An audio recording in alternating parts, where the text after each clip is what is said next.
of September, and to allay fears of the students who will be appearing for these examinations, I am being joined by the Education Minister Ramesh Pokhriyal. Mr. Pokhriyal, thank you for speaking to us. Sir, आपने कहा है कि अगर छात्र इन परीक्षा में नहीं बैठेंगे तो उनका एक पूरा साल बर्बाद हो जाएगा, लेकिन विपक्ष का कहना है और बहुत सारे स्टूडेंट्स भी यही मानते हैं कि परीक्षा इंतजार कर सकती है, जान है तो जहान है। आप उनको क्या कहेंगे? हम लोगों ने शुरू से ही कहा है कि हमारे लिए छात्र की सुरक्षा पहले है और उसके बाद शिक्षा है।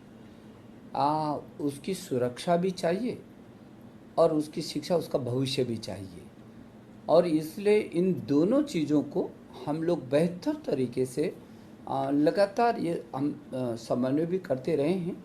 और आपका कहना है कि वेट कर सकते हैं, आपको मालूम है ना कि ये नीट की परीक्षा पहले इसकी 5 अप्रैल से 11 अप्रैल तक नीट को होना था, लेकिन हमने जो परिस्थितियाँ देखी उसके बाद ये लगा कि नहीं, इसको आगे बढ़ाना चाहिए, तो हम लोगों ने 18 से 23 जुलाई किया, 2-2.5 महीने आगे बढ़ाया उसको।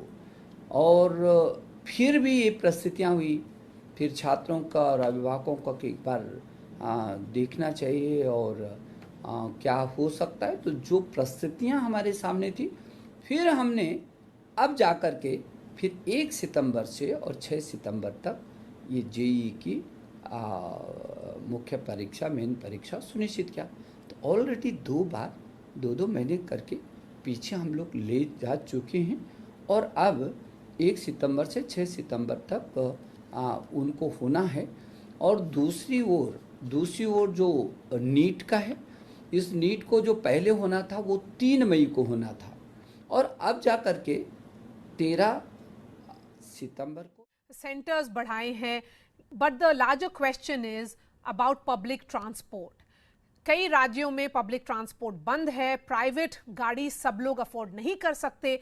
ऐसे में आपको नहीं लगता कि शहर के बच्चे तो शायद उनके लिए कोई बड़ी समस्या नहीं है, लेकिन गांव के बच्चे जो छोटे कस्बों से निकलते हैं, जो यूपी बिहार के गांव से निकलते हैं, वो शायद एग्जाम सेंटर्स नहीं पहुंच पाए, तो वो कैसे एग्जाम देंगे? गृह मंत्रालय से हमारा लगातार संवाद हो रहा है। आदरणीय गृह मंत्री जी का हमें हमेशा आशीर्वाद रहा है कि किसी भी पीछे के दिनों में भी छात्रों के साथ जो संभव हो सकता था उनकी मदद करने के लिए गृह मंत्रालय आगे आया, स्वास्थ्य मंत्रालय आगे आया, और इस समय भी जो उसका एडमिट कार्ड है वो कार्ड उसका पास का काम करेगा। और इसके लिए सभी प्रदेशों के मुख्य सचिव, गृह सचिव, शिक्षा सचिव और स्वास्थ्य सचिव से हमारी एनटीए के डीजी और हमारे शिक्षा मंत्रालय के सचिव लगातार पत्राचार कर रहे हैं, लगातार संवाद कर रहे हैं। और फिर इतनी व्यवस्था तो उस प्रदेश को भी अपने बच्चों के लिए करना है। ये केंद्र की परीक्षा नहीं है, ये तो राज्यों के बच्चों को हम चयनित कर रहे हैं। तो यदि कोई बच्चा थोड़ा सा कठिनाई में भी है तो इस वक्त पर राज्य सरकार को आगे आकर के उस बच्चे की मदद करनी चाहिए, और करती भी है। और जिनको मैंने कहा कि मुख्य सचिवगण से लगातार जो हम लोगों का संवाद हो रहा है, अब वो पहले भी वो मदद करती हैं, इस समय थोड़ा सा अतिरिक्त उनको थोड़ा सा मदद करनी होगी, थोड़ा सा सक्रिय होना होगा, थोड़ा सा मेरे उन छात्रों को उनका मनोबल बढ़ाने के लिए उनको किसी प्रकार की कोई कठिनाई न हो। और जो हम लोगों ने गाइडलाइन जारी किए, विस्तृत गाइडलाइन जारी किया, ये भीड़ नहीं होनी चाहिए, और किस तरीके से वो उसकी दूरियां भी बनी रहें और बच्चा सुरक्षित तरीके से अपने परीक्षा दे और सुरक्षित तरीके से वो फिर जाए। Could the center have taken states on board before deciding the dates?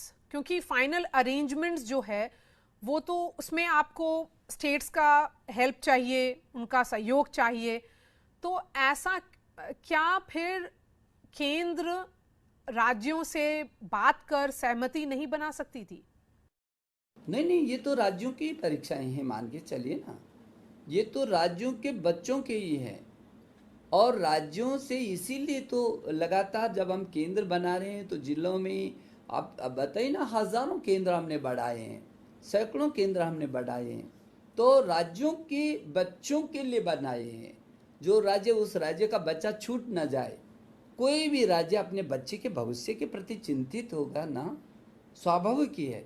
कौन राज्य होगा जो अपने भविष्य, अपने बच्चों के प्रति चिंतित नहीं होगा? कौन परिवार का व्यक्ति होगा, कौन अभिभावक होगा जो अपने बच्चों के प्रति चिंतित नहीं होगा, उसके भविष्य के प्रति चिंतित नहीं होगा? और इसलिए ये कहना कि राज्यों का सहयोग अपने बच्चों के लिए नहीं मिलेगा क्या? उनके बच्चे, क्या कोई राज्य ये चाहेगा कि शेष बच्चे परीक्षा दे दे और उसके राज्य का बच्चा परीक्षा ना दे? तो कोई भी राज्य नहीं चाहेगा, किसी कीमत पर नहीं चाहेगा। और इसलिए राज्यों के साथ हम संवाद बनाए हुए हैं और हम उनसे लगातार अनुरोध कर रहे हैं, और अभी भी आपके माध्यम से अनुरोध करना चाहते हैं कि इधर उधर की अभी जब समझ रहे हैं कि न जाने कब तक ये कालखंड चलता रहेगा आगे, तो ऐसी परिस्थितियों में अब